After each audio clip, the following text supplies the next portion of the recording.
Well, that's really weird, isn't it? Seems I've found the zoom and telephoto button on the remote. Kind of gotten a little distracted here this evening trying to find a way to talk about the value of leadership. Most folks agree it's impossible to measure leadership. It doesn't sit well on a dashboard, yet it's one of the most coveted things that is sought, particularly by corporations.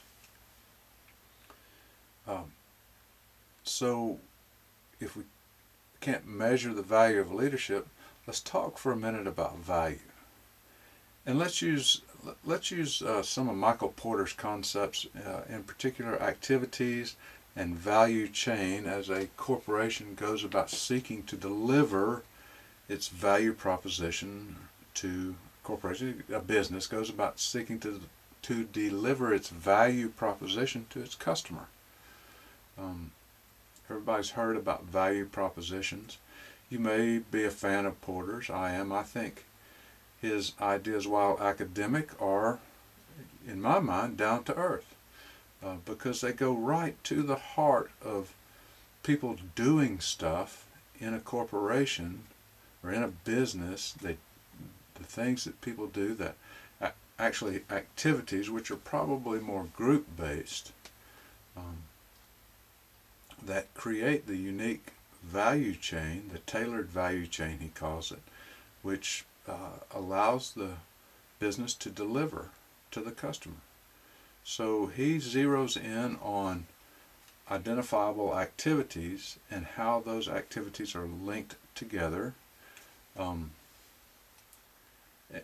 it's easy to imagine his activities taking place on teams, and on those teams, groups with organizational units, if you want to get a little more academic about it, within the business that do things and require leaders. And if you get down to that level of the organizational unit, the team with a team leader, a manager, whatever, that's an ideal place to apply my simple model of leadership. The vision formation, the inclusion, make sure all your team members are contributing, and both of those things evolving or being refined through a process of communication, talking back and forth, face to face. If you can't measure the value of leadership, it seems to me to make sense simply to make sure that leadership takes place most effectively where you are creating value. And I'm sure there are other frameworks and ways of understanding the delivery of value than Porter's. I simply happen to find his a very compelling and easy to grasp notion of generating value and where and how your company generates value.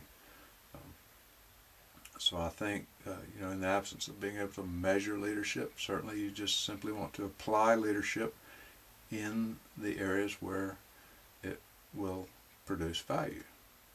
It's that simple.